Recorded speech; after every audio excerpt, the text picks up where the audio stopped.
we're going to get started. I don't know if that was loud or not. I'm Megan Blakely. I'm Secretary of the Women in Business. And on behalf of Women in Business and the School of Business, we want to welcome you to today's session. Today we have Candace Haywod with us. She's an associate recruiter with Bayer. She's an RMU alum. And she's just going to share some of her insight and knowledge about industry and what you can do with your RMU degree to make the most and get the best job. So without further ado, Candace Haywod. Hello. So I want to preface this by saying, so I have a PowerPoint presentation, but most of this is just for my reference so I don't forget anything that I wanted to share with you guys. But I want this to be conversational, so if you have any questions, feel free to interrupt me, raise your hand, and we can just kind of talk through things and share experiences. So with that, I'm Candace. I graduated in 2010 with a bachelor's in business, and I majored in hospitality and tourism. So we'll talk a little bit about that later because clearly I work in HR now. I'm not doing that anymore. But that was my major, and I currently recruit at Bayer right on the Parkway here. And I've been there for a little over a month. I love it there. It's a great company, but I've been recruiting for about 4 years. So what we'll talk about today, and I do believe we have an hour, but I have like a 15-minute video at the end that I want you guys to watch, and then I want to keep it open for questions and conversation. But we'll talk a little bit about networking, a little bit about interviewing, and we'll spend most of our time talking about, how to find the right job for you that fits you the best. So networking. So for me, networking can be exhausting. Especially if you're, part of a bunch of different clubs and you're going to, a bunch of different networking events, but it's so necessary. A lot of the jobs that I've had just in my career since I've graduated have been because I knew somebody or I met someone at a career fair, or even there was an instant I was working for Enterprise and picking people up in a rental car, and I picked up a recruiter for Target, and then I started working for Target. So it's definitely, not always the most formal networking events, but it's just kind of like talking with people and of course, being personable. So I am right now I'm recruiting for interns at Bayer. I have a wide variety of different positions, but I have about 20 openings right now, and about a third of those, talking with the hiring manager, they already have someone kind of in mind. So some of them are internal, but a lot of them are people they've met at career fairs or someone they've met like in, just in passing in an airport, and someone they've networked with before. So I say all that to say, it's not really what you know, it's who you know. And for you guys, as far as, your students, you're in school, only go to networking, or my advice would be to go to networking events that serve a purpose for you. So if you're not in engineering, you really wouldn't want to go to like an engineering networking event, if that makes sense.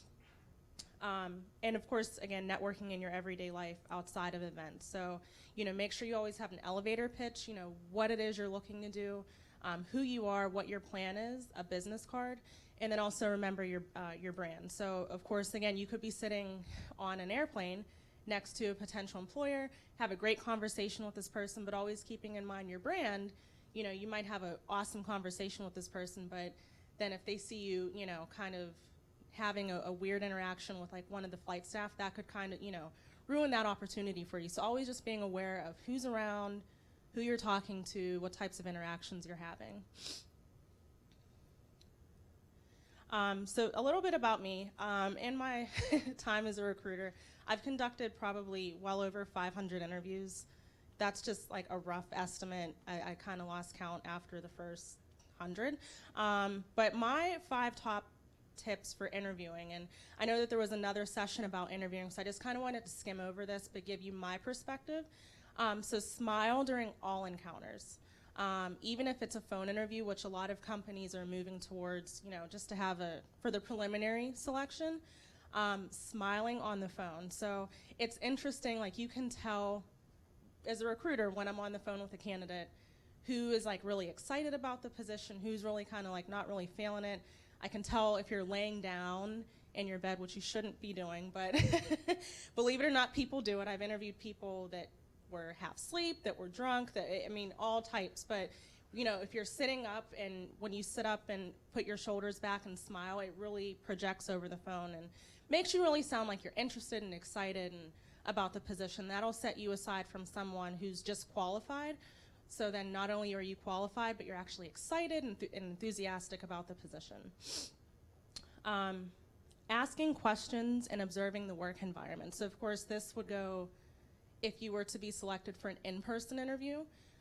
Observing the environment, what people are doing, and kind of what's happening in the workplace. So I've worked at a couple different employers, and I would say like for me, like the people and the vibe and the overall environment really, really matters to me. So if you go into an interview and you walk into the office and everyone's kind of got their head down and everyone has their headphones in and no one's speaking and people don't really look happy, that might be a red flag for, I mean, there could be something going on that day that might have made everybody upset, but, that's definitely something you want to pay attention to. As opposed to going into a work environment and people are greeting you and they're excited and they're happy to see you. They know that you're a potential, candidate for this or whatever position you're interviewing for. So keep both of those things in mind. And it's definitely advice I wish I would have had, years and years ago, rather than just interviewing and be like, yeah, it sounds like a great job, but the people there really aren't, it's not a good environment. Avoid working for any employer that promises a certain amount of money outside of your base salary.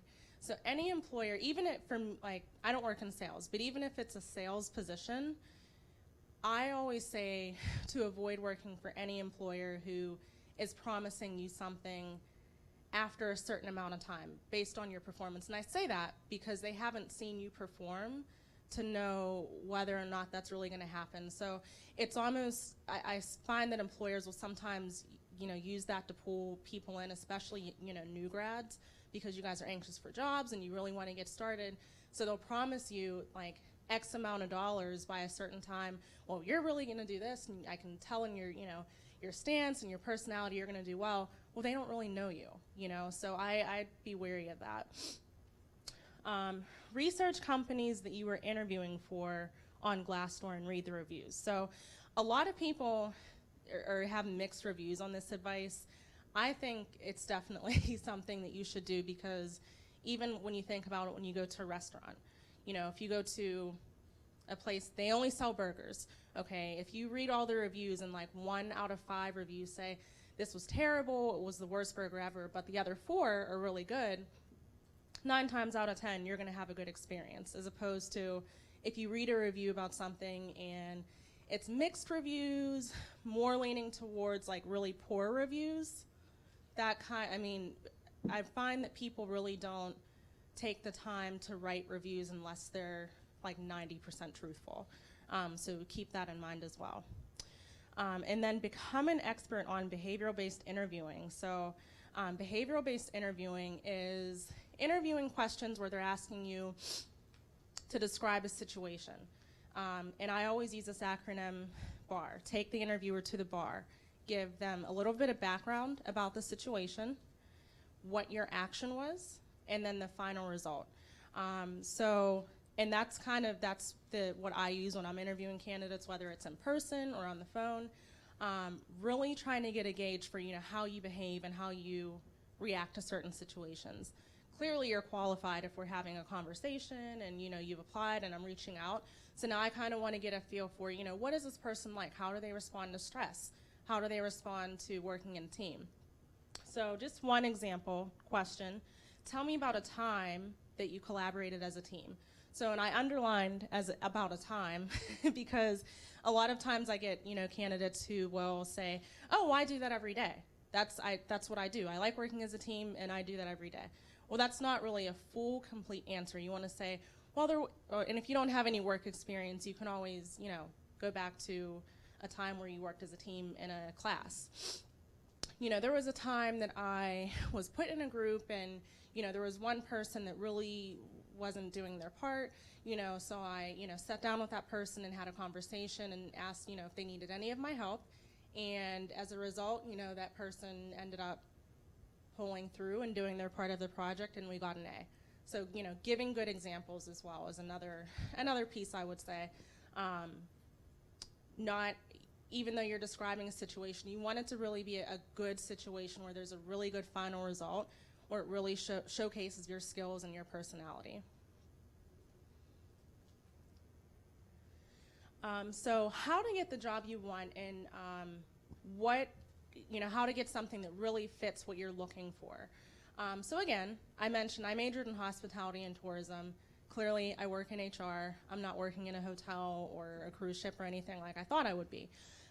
So I was in school. I did an internship at Disney. I came back. I worked for about 2.5 years in a hotel. And while I was doing that, I was just kind of like going with the flow. I was in school. I was working at the same time. Was a little bit overwhelmed, but wasn't really thinking too much into the future as far as like, am I going to do this, for the rest of my life? So when I graduated, I realized, no, I don't want to do this for the rest of my life. I can't see myself in customer service. I can't see myself working in a hotel. So I took the second year, or the year after I graduated, just to try a bunch of different things out. And for me, like at the time, it was pretty kind of painful because I was here, there, and everywhere, but it was so rewarding because it really forced me to focus on what it is that I truly like to do. So while I was an intern for Disney, I came back and they offered me an opportunity to recruit for the internship. So I was going to college recruiting sessions and helping people, prepare for their Disney interview, going to job fairs, and I really liked that part. So once I kind of said, well, maybe I could do that, I got an entry-level job in HR at UPMC, and then I've just kind of been recruiting ever since. So how I got the job at Bayer, I did apply on a whim as an external candidate, got an interview, got the position. But again, most of the positions I've had in the past were because I knew somebody, or I met someone at a job fair, or I met someone as an enterprise employee and I picked them up and then I had a job somewhere else. So I say all that to say, again, networking and being conscious of, who you're around and, the people that you're talking to is definitely very important. It's as far as advice for, looking for a job, look for companies that share the same interests as you.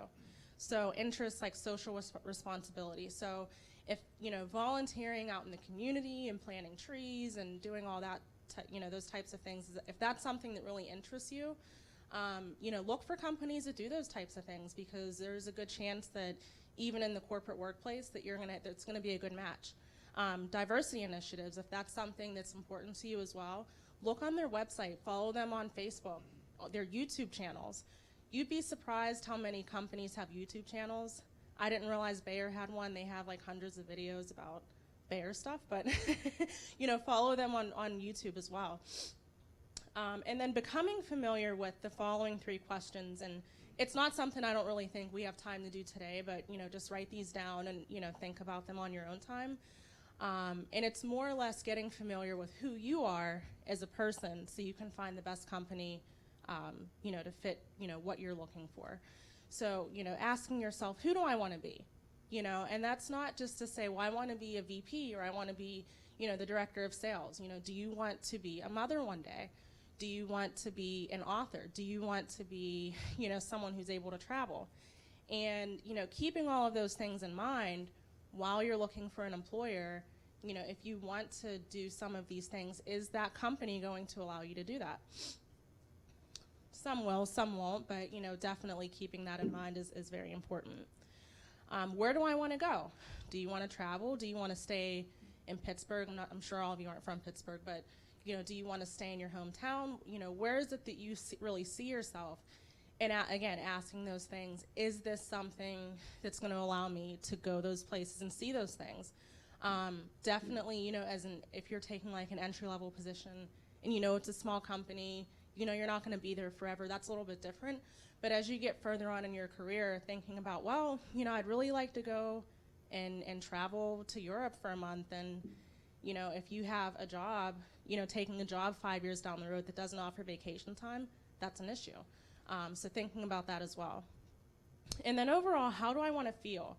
So every day, you know, when you walk into work, how do you want to feel? Do you want to feel happy? Do you want to feel excited to do your work? Do you want to feel, you know, blessed to be there? Or, you know, do you want to feel like, oh, it's Monday again, I can't believe I have to come into work. Oh, I can't believe I have to deal with this person. I can't believe, you know. And that's something that you want to ask yourself every day, even after you start working, to give yourself daily perspective checks. Because if you're walking in every day and it's not the environment you wanted, and it's not really giving you the opportunities that you thought you would have, then it might be time to start looking or talk with your supervisor about, you know, next steps as far as promotion or moving to another department. So those 3 questions, I actually have those questions written out on note cards, and each of my answers are on a separate note card. So I have like 100 different note cards with like stuff that, you know, I want to do and that I want to see. And it's good to kind of go through those note cards just, you know, periodically, just to say, okay, well, where am I at right now? And what have I been doing to reach this goal? And, you know, am I doing anything right now that, you know, I feel like I would regret in 10 years? And really, again, a daily perspective check. So with that said, I have this video that I actually found this morning. It wasn't really planned for me to like kind of show this to you guys, but I watched it this morning and just felt like I had to share it. So while you're looking for, you know, jobs, and once you do start working, some of you might be working right now, always just keeping in mind of the bigger picture and, you know, where you're going in your life in general. Not to overanalyze things, but, you know, making sure that you're saying yes to the right things and no to the right things as well. So this video that I have, I don't know how many of you may have heard of her before. Her name is Marie Forleo. She's, of course, been endorsed by Oprah, which means she's very successful. But I follow her on Facebook. I kind of stalk her every day because she posts some really great things on there. In this video, she just interviewed someone, an author, who wrote a book about regrets of people that she's worked with who were dying. And, you know, if she had worked with these people or she had worked with a group of people who were, you know, getting ready to pass for 8 years, and over and over and over again, no matter who it was that she talked to, they were all saying the same things about, you know, what they regret and what they wish that they did more of. Give me 1 second here.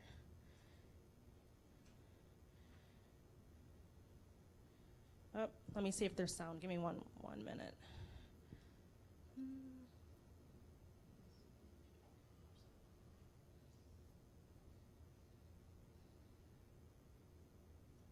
Of us love our work, and Yes. so it's not about not loving your work, and we can get really caught up in it and just.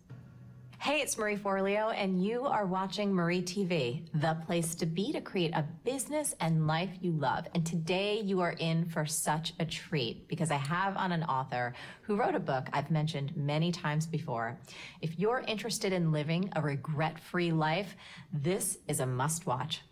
Bronnie Ware is an Australian author, an international speaker, and a songwriter. Her best-selling first book, The Top 5 Regrets of the Dying, touched hearts all over the world with translations in 27 languages. Bronnie's next book, Your Year for Change, is also in many translations.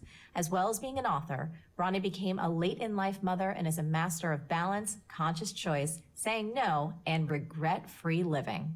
Bronnie has released 2 albums of original songs, and her third book is due to be released in the fall of 2016. Bronnie, thank you so much for being here on Marie TV. It's my pleasure, my absolute pleasure. So I know you've heard we've talked about your book several times on the show, so it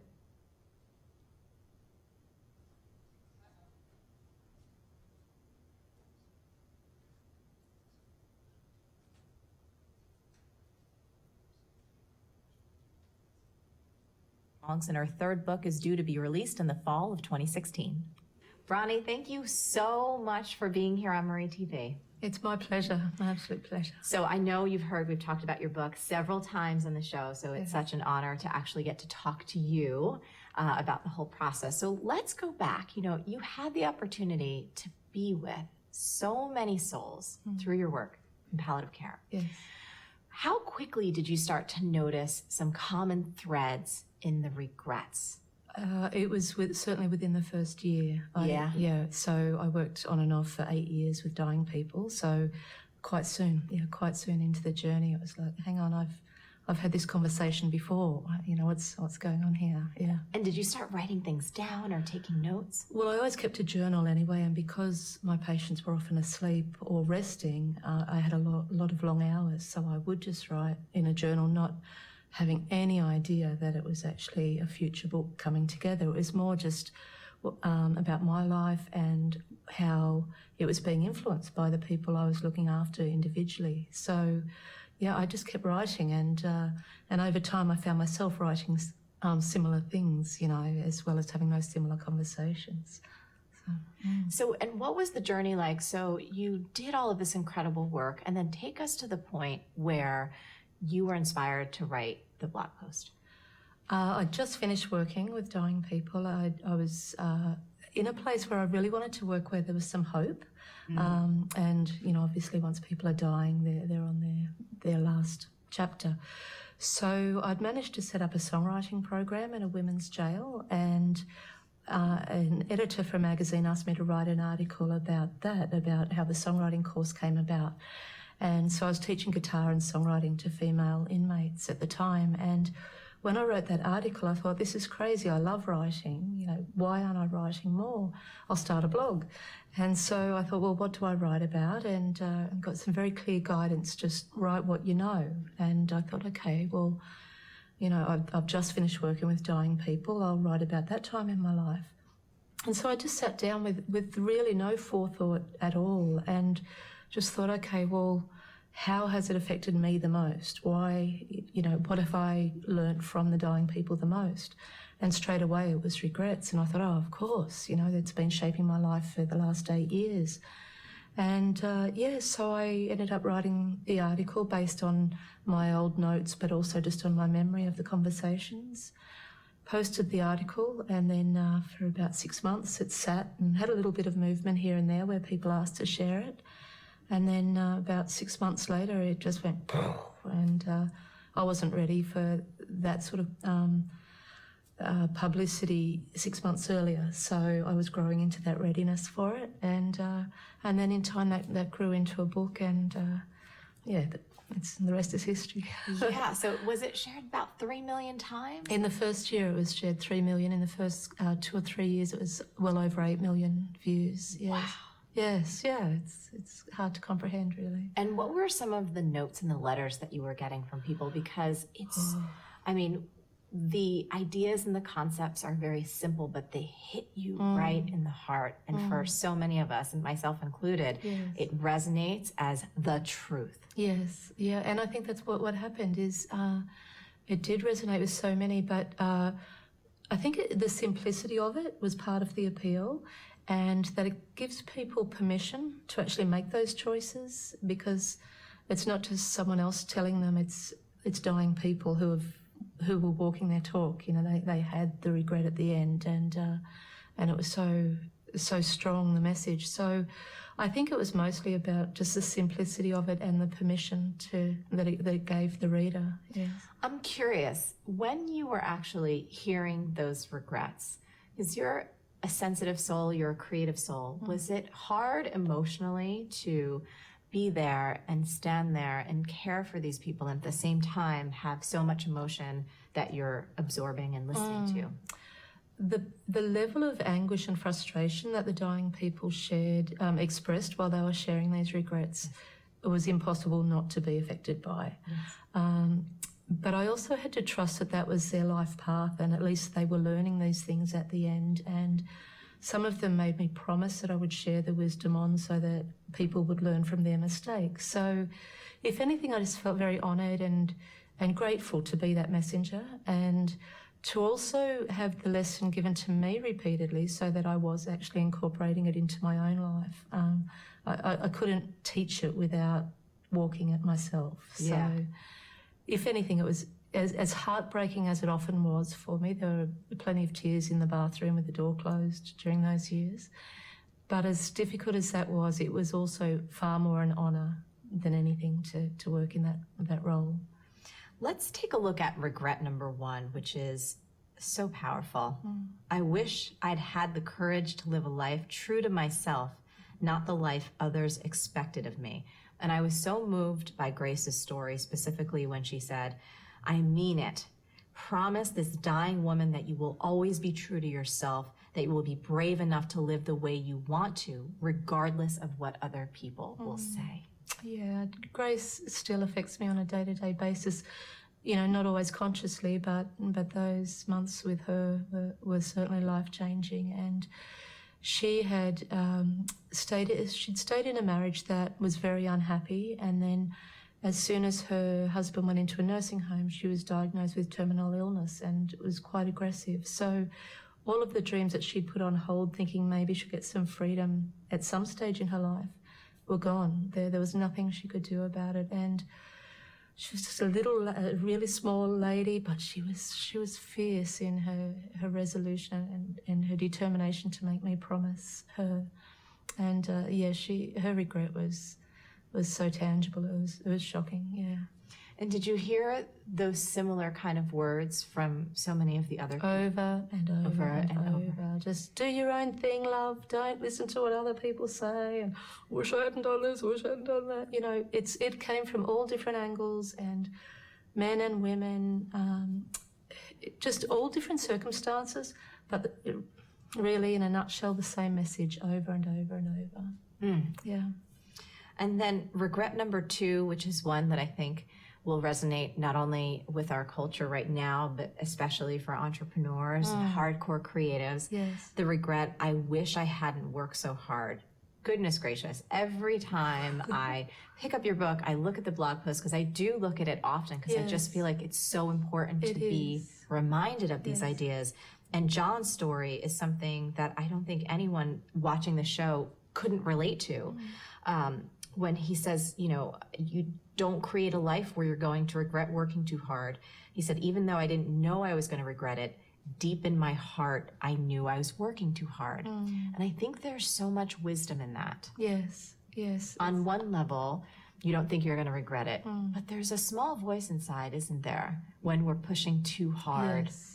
And you can start to feel a soulful tug. I know I've experienced it at times where I'm being really hard on myself, trying to push, trying to make something happen, trying to meet a deadline. And I can feel Josh, or I can, Kuma will come up and, animals do the pawing you kind of thing. Yeah. And I can feel like a little part of my soul going, put the work down. So I'm just curious if you have anything else to add. Well, it is, so many of us love our work. And so it's not about not loving your work. And we can get really caught up in it and just get, carried along. And but there's no point of success if there's not balance with it, because work isn't our whole life. And there is that little voice. So as much as we can get caught up in the busyness or the enjoyment and the striving of it, there is that little voice that will say, oh, hang on a sec, this is, and we can suppress it, but eventually we're either going to have to honour that voice or have that regret, because there's so much more to life than our work. And it's wonderful when the two become one. When you love your work so much, it's a huge part of your life. But there are plenty of other aspects in our lives that really deserve a lot of attention as well. And sometimes that's just being and turning off the phone and sitting at the beach or going for a walk.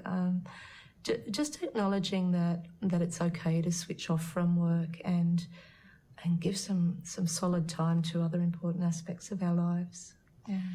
After you've been able to share this message now with millions and millions of people, how has it informed your day-to-day choices? Like, did you make any big choices that you feel like, because of these regrets, because you know them and you've written them and you've shared them, that you found yourself at a crossroads where you could go one way or the other, and this helped inform? I can't count how many decisions I've made based on this and how many small and large crossroads. But if I'm faced with a decision that takes a lot of courage and I find that courage now because I think, okay, I can go this way, it might be the easy way, or I can go this way, it feels harder, scarier, or whatever, but this is actually where I want to go. And I think, I'm either going to regret this or I'm not, which way causes no regrets. The hard way, the challenging way, face the courage way, and so you do become more and more courageous, as you start using this as a tool for living, using the wisdom from the dying as a tool for living. And so many decisions I make, even small decisions now, ultimately they've been shaped by these regrets, because if it's not going to feel good for me, I don't do it anymore. I say no to way more than I say yes to. I love yes, don't worry. I love the word yes. But I've learnt to comfortably say no to so many things without guilt, without explanation, just because I know there's other things that will feel better for me, and that no one's really at a loss if I say no. It doesn't matter. We have to follow our own heart's calling, and that heart's calling ends up benefiting everyone in the long run anyway. Do you feel like your intuition has gotten stronger? Yes. Yes. Yes. It's a guiding light. Because you probably hear it and listen to it more, perhaps, than you did in the past. Well, that's right. Yeah, I often think about the Buddhist quote, the heart knows no questions, the mind knows no answers. And I think all of us have been shaped by, we try and reason with logic in our mind, but the more we can actually follow our heart, which is our intuition and, our longing, then the louder it speaks. In fact, it starts singing after a while. It doesn't even just speak, I often feel like mine is so loud, like I cannot ignore it. Exactly. And it's pretty visceral. Fantastic. Yes. Well, thank goodness you did. Yes. Thank goodness you did for all of us. And I will say too, and I just wanted to say how deeply honored I am that you're a B-schooler in the B-schooler community. Clearly you were very successful before, but when I found that out, my heart cracked open, and I was fantastic. like, what a pillar of the world, and we have the honor of being connected in that way as well. Yes, it was wonderful when I realised you were connected to my work in the same way. And B-School has brought some of the most gorgeous women into my life, and locally I just have the most wonderful tribe, and we're all B-Schoolers. There's no competition. We're all lovingly supporting each other's journey. If any of them have similar career paths, they collaborate rather than compete, and it's all thanks to you, Marie. So, B-School is a positive place. That is so lovely to hear, Yes. because I think one of the things many of us are starving for in this day and age is a sense of community and connection. And I talk about that with my friends a lot, because no matter how wonderful technology is, and it forms these beautiful connections, in some ways it can feel very isolating as well. Sure. And so I love to hear that. You write something so beautiful. You say, the peace each of these dear people found before their passing is available now. Without having to wait until your final hours, you have the choice to change your life, to be courageous, to live a life true to your heart, one that will see you pass without regret. Bronnie, what's the closing thought you'd like to leave us with today? That it's okay to be happy, and it's okay to live the life your heart calls you to. Thank you so much. You're a beautiful, beautiful human being, and thank you for putting this work into the world. Oh, it's my pleasure. Thank you so much, Marie. Now, Bronnie and I would love to hear from you. What was the biggest insight that you're taking away from today's episode? As always, the richest discussions happen after the episode over at marieforleo.com, so go there and leave a comment now. Did you like this video? If so, subscribe to our channel, and I would be so grateful if you shared this one with your family and friends. And if you want even more great resources to create a business and life that you love, plus some personal insights from me that I only get to share in email, come on over to marieforleo.com and sign up for email updates. Stay on. Wasn't that amazing? It was like my favorite video I've watched all year. But so that kind of closes out my presentation. Just my final thoughts, moving forward and looking for a job that, really fits your personality and, the things that you like to do, kind of goes back to everything she was saying in that video, which is, don't be afraid to try something new, and not to be afraid to really try and, even when you're looking for a job, define the life that it is that you want to live, and keep all of that in mind when you're looking for jobs and when you're thinking about trying new things. Now is the time to try new things. You guys are young. I did a lot of that when I was in school, when I was out of school. If I had an idea that I may want to do something, I went and I tried it out.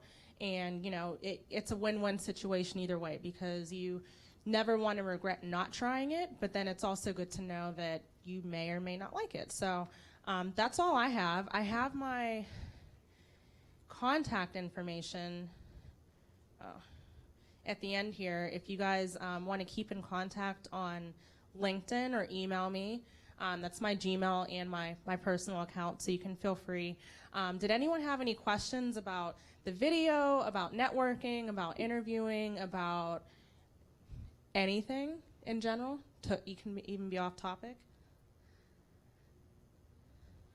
Someone has to have a question. Yeah. If you have a question, just raise your hand and we'll come around with the microphone. But I have one. So you talked about, like, obviously getting a job, it's kind of more like who you know, not what you know. Right. When you're interviewing with a recruiter with a company that you might know someone or have a connection to, when and how, like during the interview, should you like plug that information?